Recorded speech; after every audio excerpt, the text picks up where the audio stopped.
विद्यार्थियों, आप सभी को वेद तिवारी का नमस्कार। विद्यार्थियों, आप सभी का मेरे चैनल वेदभूषण तिवारी में हार्दिक स्वागत है। इस चैनल में आप सभी को UP PCS, other state PCS, RO UP police और मोटिवेशनल थॉट्स की वीडियो प्राप्त होती है।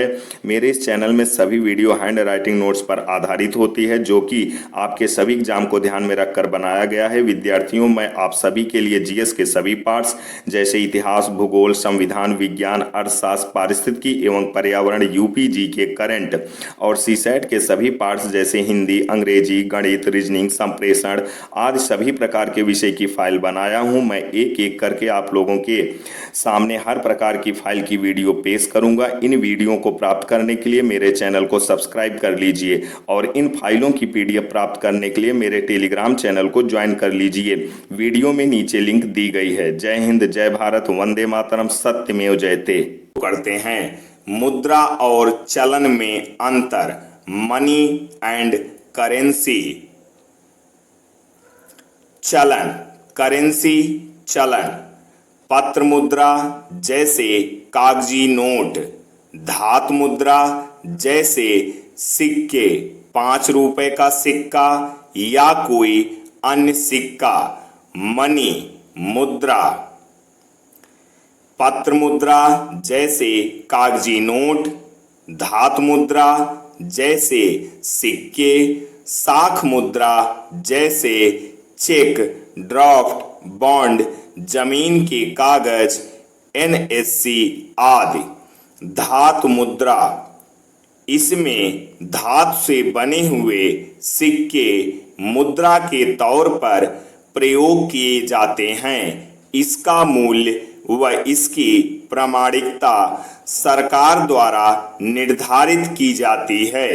यह 2 प्रकार का होता है।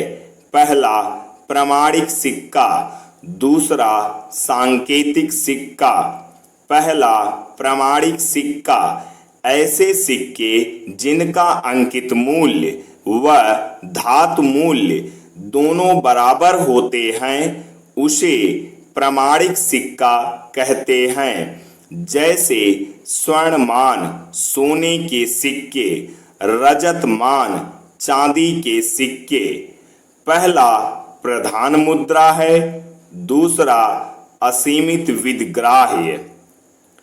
प्रधान मुद्रा, प्रधान मुद्रा उसे कहते हैं जो चलन में ज्यादा हो, जैसे नोट, कागजी मुद्रा। सहायक मुद्रा, सहायक मुद्रा उसे कहते हैं जो प्रधान मुद्रा के सहायक होते हैं, जैसे सिक्के, 1, 2 या 5 के सिक्के। सांकेतिक सिक्का, ऐसे सिक्के जिनका अंकित मूल्य धातु मूल्य से अधिक होता है, उसे सांकेतिक सिक्का कहते हैं। जैसे वर्तमान सिक्के, पहला गौण मुद्रा, दूसरा सीमित विधि ग्राह्य। पत्र मुद्रा, कागज पर छपी मुद्रा पत्र मुद्रा कहलाती है। पत्र मुद्रा देश की प्रधान मुद्रा है। पत्र मुद्रा सरकार द्वारा केंद्रीय बैंक से जारी की जाती है। भारत का केंद्रीय बैंक रिजर्व बैंक है। भारत में पत्र मुद्रा का निर्गमन आरबीआई करता है। भारत में सिक्के वित्त मंत्रालय द्वारा निर्गमन किए जाते हैं।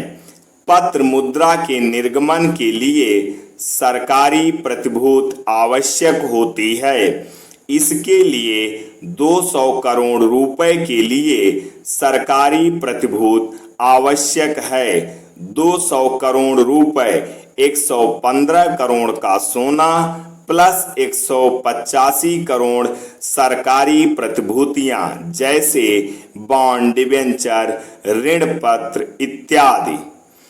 200 करोड़ रुपए में 115 करोड़ का सोना और 85 करोड़ की सरकारी प्रतिभूतियां आवश्यक हैं। पत्र मुद्रा के लाभ, पत्र मुद्रा से निम्नलिखित लाभ हैं। पहला वहनीयता, दूसरा मितव्ययी, तीसरा संचय की सुविधा। पहला वहनीयता। वहनीयता का तात्पर्य पत्र मुद्रा को एक स्थान से दूसरे स्थान तक आसानी से और सुरक्षित लेके जाया जा सकता है। दूसरा मितव्ययी। मितव्ययी का तात्पर्य कम खर्चीला, अर्थात इसे कम खर्चीला माना जाता है। तीसरा संचय की सुविधा। संचय की सुविधा से तात्पर्य यह है कि इसे कहीं भी सुरक्षित रखा जा सकता है। सिक्कों पर अशोक का चिन्ह 1950 से अंकित किया गया था। भारत में गिलट के रुपए का प्रचलन 1946 से हुआ था। 2 अक्टूबर 1965 को 10 रुपए का सिक्का चलाया गया था। महात्मा गांधी के जन्मदिन के 100 वर्ष पूरे हो जाने पर तथा इसमें गांधी जी की मूर्ति अंकित की गई। ग्रेशम का नियम। जब एक साथ 2 मुद्राएं चलन में हो तो बुरी मुद्रा अच्छी मुद्रा को चलन से बाहर कर देगी। ग्रेशम महारानी विक्टोरिया के आर्थिक सलाहकार थे। मुद्रा का मूल्य। मुद्रा का मूल्य कभी भी स्थिर नहीं रहता है, अर्थात मुद्रा का मूल्य हमेशा घटता बढ़ता रहता है। मुद्रा के मूल्य को प्रभावित करने वाले कारक। पहला प्राकृतिक कारक। मुद्रा के मूल्य को प्राकृतिक कारक प्रभावित करते हैं, जैसे अच्छी वर्षा, ओलावृष्टि, सूखा, बाढ़, अच्छी फसल आदि। दूसरा ऋतुओं में परिवर्तन। ऋतुओं में परिवर्तन होने के कारण भी मुद्रा के मूल्य में परिवर्तन होता रहता है, अर्थात ऋतुओं में परिवर्तन भी मुद्रा मूल्य को प्रभावित करने वाला एक प्रमुख कारण माना जाता है। तीसरा विज्ञापन। विज्ञापन भी मुद्रा के मूल्य को प्रभावित करने वाला एक प्रमुख कारण माना जाता है। फैशन। चौथा फैशन। फैशन भी मुद्रा के मूल्य को प्रभावित करता है। मुद्रा की पूर्ति को प्रभावित करने वाले कारक। पहला मुद्रा का निर्गमन। दूसरा क्रेता की आय में परिवर्तन। तीसरा विकास का स्तर। मुद्रास्फीति यानी मुद्रा प्रसार, मनी इन्फ्लेशन। मुद्रा प्लस स्फीति अर्थात मुद्रा की मात्रा में वृद्धि यानी प्रसार यानी फैलाव, वृद्धि। मुद्रास्फीति वह दशा है जिसमें मुद्रा की पूर्ति बढ़ जाती है और वस्तुएं महंगी हो जाती हैं। क्राउथर के अनुसार मुद्रास्फीति या प्रसार वह स्थिति है जिससे मुद्रा का मूल्य गिरता है और वस्तुओं के मूल्य बढ़ते हैं। किनले के अनुसार जब मुद्रा की मात्रा उसके मांग की अपेक्षा अधिक हो जाती है, जिसके फलस्वरूप वस्तुओं के मूल्य बढ़ने लगते हैं, ऐसी स्थिति को मुद्रा प्रसार की स्थिति कहा जाएगा। मुद्रास्फीति के लक्षण। मुद्रा की एक इकाई के बदले में पहले की अपेक्षा कम वस्तुएं प्राप्त होती हैं। लोगों की मौद्रिक आय बढ़ जाती है। वस्तुओं का उत्पादन मांग की अपेक्षा कम होता है। मुद्रा की मात्रा बढ़ जाती है। सार्वजनिक व्यय। मुद्रा प्रसार की अवस्थाएं: पहला रेंगता हुआ प्रसार, दूसरा चलता हुआ प्रसार, तीसरा दौड़ता हुआ प्रसार, चौथा सरपट दौड़ता हुआ प्रसार। पहला रेंगता हुआ प्रसार: जब मुद्रास्फीति की दर 3% वार्षिक होती है तो उसे रेंगता हुआ प्रसार कहा जाता है। दूसरा चलता हुआ प्रसार: जब मुद्रास्फीति की दर 5% वार्षिक होती है तो उसे रेंगता हुआ प्रसार कहा जाता है। तीसरा दौड़ता हुआ प्रसार: जब मुद्रा प्रसार की दर 10% वार्षिक होती है तो उसे दौड़ता हुआ प्रसार कहते हैं। चौथा सरपट दौड़ता हुआ प्रसार: सरपट दौड़ता हुआ प्रसार में वार्षिक दर का अनुमान नहीं लगाया जा सकता है। इसका वार्षिक दर तेजी से घटता बढ़ता रहता है।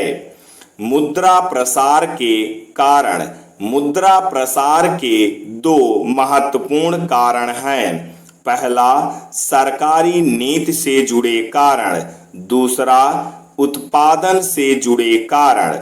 पहला सरकारी नीति से जुड़े कारण: घाटे का बजट बनाना, युद्ध काल में व्यय बढ़ जाना, सार्वजनिक व्यय में वृद्धि, नए कर रोपण कर नीति, प्रशासन में शिथिलता, काला धन। दूसरा उत्पादन से जुड़े कारण: उत्पादन में कमी, लागत में वृद्धि, मांग में वृद्धि, साख में वृद्धि। मुद्रा प्रसार के प्रभाव: मुद्रास्फीति या प्रसार से लाभान्वित पक्ष: कृषक, शिल्पकार, कारखानों के स्वामी, ऋणी वर्ग यानी कर्जदार, श्रमिक वर्ग, करदाता यानी टैक्स पे। मुद्रास्फीति या प्रसार से हानि वाले पक्ष: निश्चित आय वाले वर्ग, उपभोक्ता वर्ग, ऋणदाता यानी ऋण देने वाला, सरकार। मुद्रा प्रसार को रोकने के उपाय: पहला मौद्रिक उपाय, दूसरा राजकोषीय उपाय। पहला मौद्रिक उपाय: मौद्रिक उपाय द्वारा मुद्रा प्रसार को रोकना, मुद्रा के निर्गमन को कठोर बनाना, नई मुद्रा का चलन, बैंक दर में वृद्धि, खुला बाजार कार्यवाही, नगद आरक्षी अनुपात में वृद्धि यानी CRR में वृद्धि, साख पर नियंत्रण यानी उधारी पर नियंत्रण। दूसरा राजकोषीय उपाय: राजकोषीय उपाय द्वारा मुद्रा प्रसार को रोकना, संतुलित बजट, ऋण प्राप्ति, सार्वजनिक व्यय पर नियंत्रण, बचत को प्रोत्साहन। मुद्रा प्रसार को कम करने के लिए उत्पादन को बढ़ावा देना चाहिए ताकि मांग के अनुरूप पूर्ति की जा सके। मुद्रा प्रसार को कम करने के लिए सरकार को राजस्व नीतियों में सुधार करना चाहिए। मुद्रा प्रसार को कम करने के लिए सरकार द्वारा कर नीति में सुधार की आवश्यकता है। मुद्रा प्रसार को कम करने के लिए कर वसूली में सख्ती लानी चाहिए। मुद्रा प्रसार को नियंत्रित करने के लिए सब्सिडी को हर संभव समाप्त कर देना चाहिए। मुद्रा संकुचन यानी मुद्रा अपस्फीति। मुद्रा संकुचन मुद्रा प्रसार की विपरीत स्थिति को कहते हैं। जब किसी देश में मुद्रा की मात्रा उसकी मांग की अपेक्षा बहुत कम होती है तो उसे मुद्रा संकुचन कहते हैं।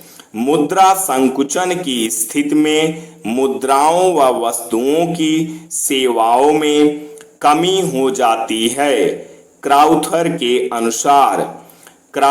के अनुसार मुद्रा संकुचन वह स्थिति है जिसमें मुद्रा का मूल्य बढ़ता है तथा वस्तुओं का मूल्य घटता है। पीगू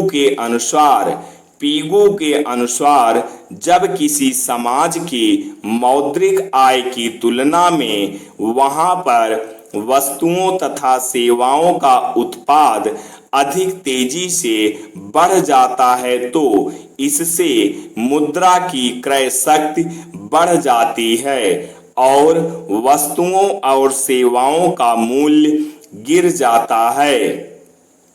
भारतीय रिजर्व बैंक।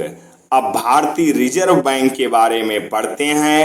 भारत में एक बेहतर बैंकिंग प्रणाली की स्थापना के लिए एक केंद्रीय बैंक की आवश्यकता महसूस की जा रही थी। इसी के लिए हिल्टन यंग कमीशन का गठन किया गया। इस कमीशन की सिफारिश पर भारत सरकार ने आरबीआई एक्ट 1934 पारित किया। इस अधिनियम के द्वारा 1 अप्रैल 1935 को भारतीय रिजर्व बैंक का गठन कर दिया गया। 1 जनवरी 1949 को भारतीय रिजर्व बैंक का राष्ट्रीयकरण कर दिया गया। भारतीय रिजर्व बैंक का मुख्यालय मुंबई। भारतीय रिजर्व बैंक का मुख्यालय मुंबई में है। आरबीआई का संगठन कितने लोगों से मिलकर होता है तो आइए देखते हैं। आरबीआई का संगठन 1 मुख्य गवर्नर, 4 डिप्टी गवर्नर, 10 वित्तीय अधिकारी भारत सरकार द्वारा नामित, 4 क्षेत्रीय बोर्ड के लिए निदेशक, 1 वित्त मंत्री, टोटल 20 व्यक्ति होते हैं।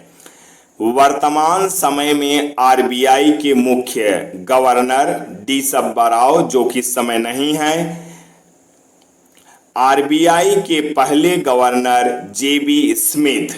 आरबीआई के पहले भारतीय गवर्नर सीडी देशमुख। आरबीआई के क्षेत्रीय कार्यालय दिल्ली, मुंबई, चेन्नई, कोलकाता। आरबीआई की भूमिका। आरबीआई के कार्यों को मुख्यतः 2 भागों में बांटा जा सकता है। सामान्य बैंकिंग कार्य, विकास संबंधी व प्रवर्तन कार्य। सामान्य बैंकिंग कार्य, पत्र मुद्रा का निर्गमन करना, भारत का केंद्रीय बैंक, बैंकों का बैंक, विदेशी विनिमय को नियंत्रित करना, वित्तीय आंकड़ों का संग्रहण करना।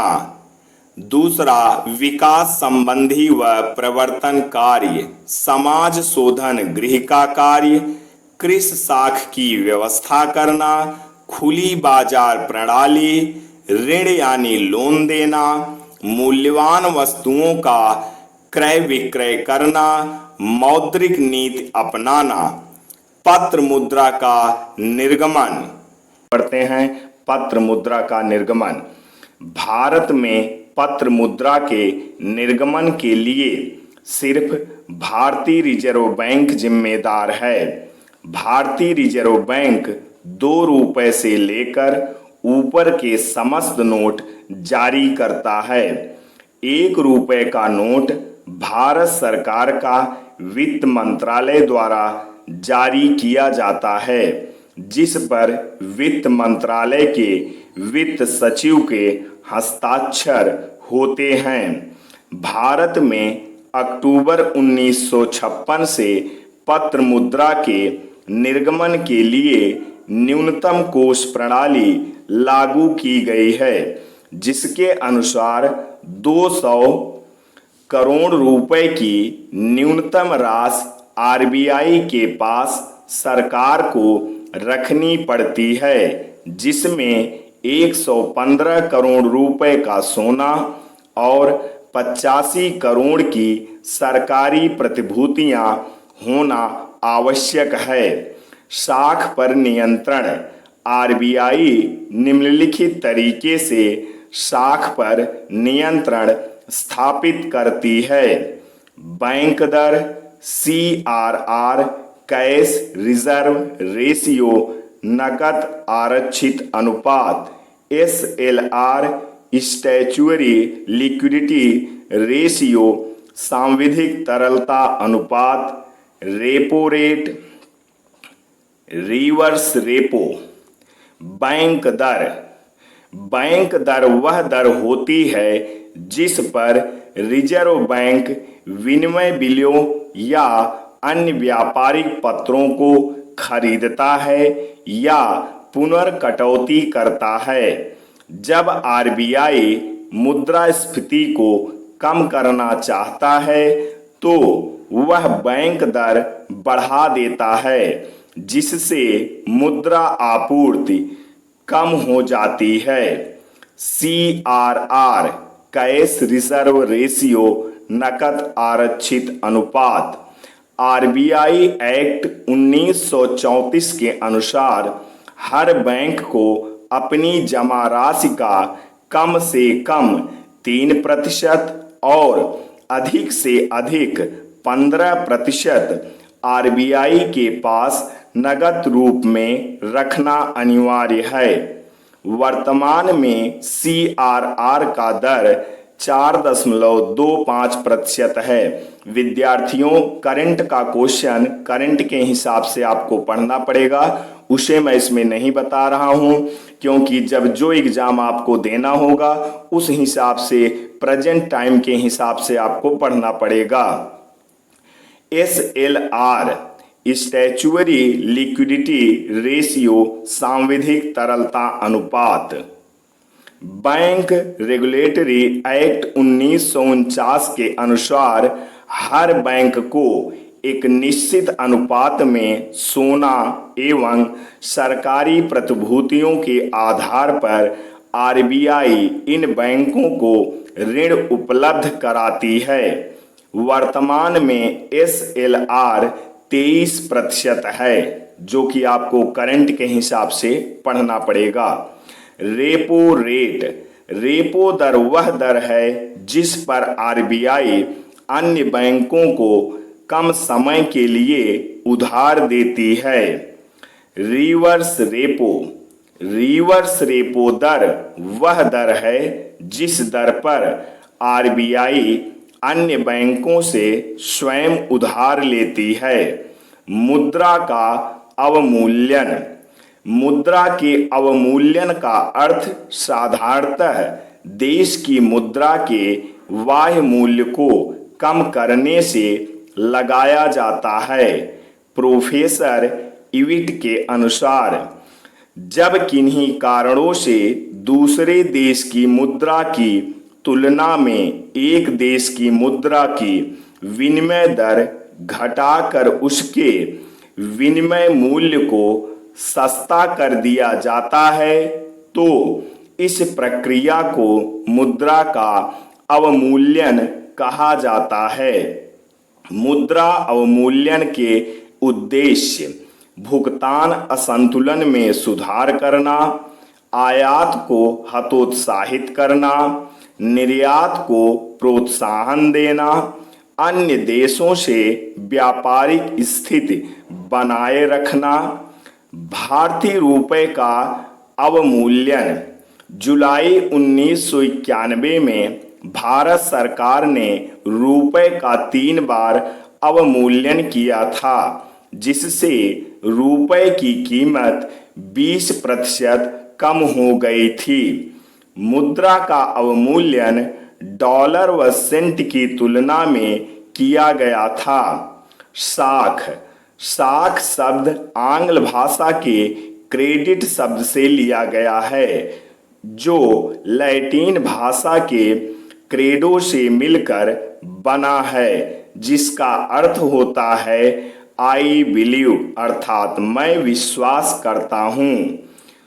वालरस के अनुसार पूंजी के उधार देने की क्रिया साख कहलाती है। साख के आधार विश्वास, साख की राशि, समय, व्यक्ति का चरित्र, ऋणी की संपत्ति, भुगतान करने की क्षमता। साख पर साख पत्र लेटर ऑफ क्रेडिट। साख पत्रों का आशय ऐसे साक्ष्य एवं प्रमाण पत्रों से है जिसके आधार पर साख अथवा ऋण का आदान प्रदान किया जाता है, जैसे चेक, विनिमय पत्र, हुंडी, बैंक ड्राफ्ट, यात्री चेक, प्रतिज्ञा पत्र। चेक चेक लेखक के हस्ताक्षर युक्त शर्त रहित एक लिखित आज्ञा पत्र है जिससे किसी बैंक विशेष को यह आज्ञा दी जाती है कि उसमें लिखित व्यक्ति को या आदेशानुसार किसी व्यक्ति को एक निश्चित धनराशि का भुगतान कर दे। चेक एक विनिमय पत्र है। चेक के प्रकार वाहक चेक, आदेश युक्त चेक, रेखांकित चेक, खुला चेक। विनिमय पत्र बिल ऑफ एक्सचेंज। विनिमय पत्र एक शर्त रहित लिखित पत्र है जिस पर लिखने वाले के हस्ताक्षर होते हैं और जिसमें लिखने वाला किसी व्यक्ति या संस्था को आज्ञा देता है कि वह एक निश्चित धनराशि या तो स्वयं या उसकी आज्ञा अनुसार अन्य व्यक्ति को या उस पत्र के वाहक को मांगने पर दे दे। सरकारी हुंडी। कोषागार पत्र को सरकारी हुंडी भी कहते हैं। ये सरकार द्वारा जारी की जाती है। इनकी अवधि प्रायः 3, 6, 9 या 12 महीना होती है। इसके बाद सरकार इसका भुगतान कर देती है। ये पत्र प्रायः अल्पकालिक ऋण प्राप्त करने के लिए ही जारी की जाती है। ऋण पत्र डिवेंचर्स। ऋण पत्र एक ऋण की अवधि हेतु लिखित स्वीकृति होती है जिस पर कंपनी की सार्वमुद्रा अंकित रहती है। इसमें एक निश्चित तिथि पर मूलधन के शोधन तथा एक निश्चित दर से ब्याज का भुगतान देने का अनुबंध होता है। भारतीय कंपनी अधिनियम 1956 के अनुसार ऋण पत्र में कंपनी का ऋण स्कंध, स्टॉक, बॉन्ड या दूसरे प्रकार की प्रतिभूतियां सम्मिलित की जाती हैं। ऋण पत्रों से लाभ। कंपनी को एक निश्चित अवधि के लिए पूंजी प्राप्त हो जाती है। आवश्यकता पड़ने पर अत्यधिक ऋण पत्र निर्गमित करके कंपनी अपनी पूंजी को बढ़ा सकती है। इसमें निवेशकों को निवेश करने में कोई जोखिम या रिस्क नहीं होता है। मुद्रा की आपूर्ति। मुद्रा की आपूर्ति 2 प्रकार की होती है। चलन मुद्रा, बैंक जमाएं। चलन मुद्रा। चलन मुद्रा में सभी कागजी नोट एवं धात्विक सिक्के शामिल किए जाते हैं। मुद्रा 4 प्रकार की होती है। M1, M2, M3, M4। M1 जनता के पास मुद्रा प्लस बैंकों की मांग जमा प्लस RBI के पास जमा। M2 M1 प्लस डाकघरों के पास बचत बैंक जमा।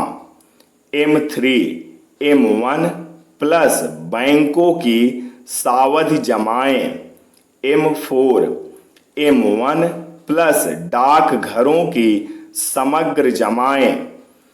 विस्तृत मुद्रा M3 को विस्तृत मुद्रा कहा जाता है।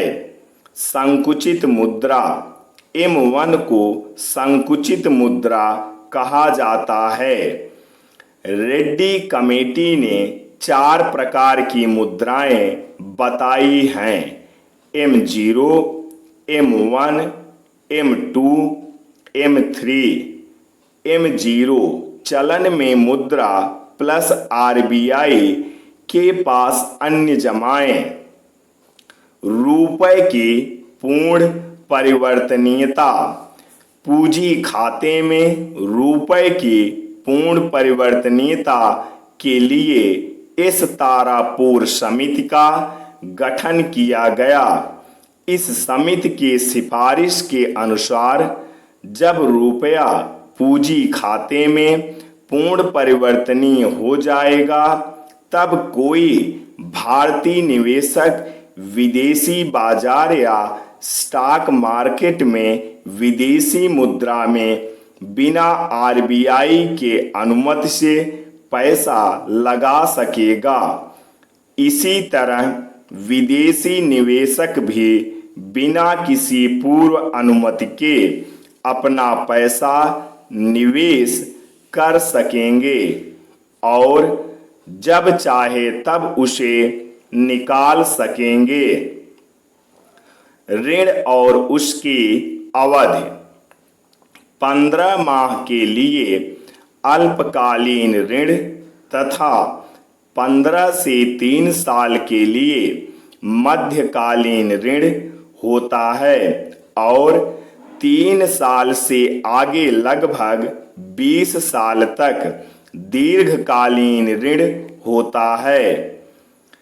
वित्त आयोग भारतीय संविधान के अनुसार 280 में वित्त आयोग का उपबंध किया गया है। वित्त आयोग एक संवैधानिक निकाय है। वित्त आयोग का गठन राष्ट्रपति के द्वारा किया जाता है। वित्त आयोग का कार्यकाल सामान्यतः 5 वर्ष का होता है। वित्त आयोग के प्रमुख कार्य वित्त आयोग के प्रमुख कार्य निम्नलिखित हैं। केंद्र और राज्यों के मध्य सेतु के रूप में कार्य करना, केंद्र और राज्यों के मध्य करों का वितरण कराना, राज्यों को वित्तीय अनुदान प्रदान करना, योजना आयोग व राष्ट्रीय विकास परिषद के मध्य समन्वय स्थापित करना। पहला वित्त आयोग 1952 में गठित किया गया था। पहले वित्त आयोग के अध्यक्ष केसी नियोगी थे। 12वां वित्त आयोग 2005 से 10 तक रहा। 12वें वित्त आयोग के अध्यक्ष सी रंगराजन थे। 13वां वित्त आयोग 2010 से 2015 तक है। 13वें वित्त आयोग के अध्यक्ष डॉक्टर विजय केलकर। 14वां वित्त आयोग 2015 से 2020 तक। 14वें वित्त आयोग के अध्यक्ष YV रेड्डी। कर मुख्यतः 2 प्रकार के होते हैं, राज्य सरकार के कर, केंद्र सरकार के कर। राज्य सरकार के कर भारतीय संविधान के 7वीं अनुसूची में मद संख्या 45 से 61 तक राज्य सरकार के करों का उल्लेख किया गया है, जैसे भूमि कर, माल के क्रय विक्रय पर कर, कृषि पर आयकर लगा सकती है, आबकारी कर, विद्युत उपयोग तथा विक्रय पर कर, विज्ञापन पर कर, मनोरंजन कर। केंद्र सरकार के कर भारतीय संविधान के 7वीं अनुसूची में मद संख्या 62 से 92 तक केंद्र सरकार के करों का उल्लेख है, जैसे आयकर, इनकम टैक्स, सीमा शुल्क, कस्टम ड्यूटी, उत्पाद शुल्क, स्टाम्प शुल्क, समाचार पत्रों के क्रय विक्रय पर कर, रेल यात्री तथा माल भाड़े पर कर, निगम कर। कर 2 प्रकार के होते हैं, प्रत्यक्ष कर, अप्रत्यक्ष कर। प्रत्यक्ष कर का भुगतान नहीं व्यक्ति करता है। प्रत्यक्ष कर का भुगतान वही व्यक्ति करता है जिस पर ये आरोपित किए जाते हैं, जैसे आयकर, निगम कर, संपत्ति कर, संपदा शुल्क, उपहार शुल्क। अनुषंगी लाभ कर, प्रतिभूत लेन देन कर। अप्रत्यक्ष कर, सीमा शुल्क, उत्पाद शुल्क, निक्री कर, सेवा कर। संपदा शुल्क। भारत में संपदा शुल्क सबसे पहले 1953 में लगाया गया था तथा इसे 1 अप्रैल 1985 को समाप्त कर दिया गया था। संपत्ति कर। संपत्ति पर कर पहली बार केल्डर की सिफारिश पर 1957 में लगाया गया था।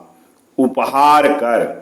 उपहार कर पहली बार 1968 में लगाया गया था तथा इसे 30 सितंबर 1998 को समाप्त कर दिया गया था। भारत सरकार की आय का सबसे बड़ा स्रोत निगम कर है। उत्तर प्रदेश सरकार की आय का सबसे बड़ा स्रोत व्यापार कर है। विद्यार्थियों, आज बस यहीं तक, फिर इसके आगे अगले पार्ट में देखते हैं। तो ऐसी ही वीडियो पाने के लिए चैनल को सब्सक्राइब करना ना भूलें। जय हिंद, जय भारत, वंदे मातरम, सत्यमेव जयते।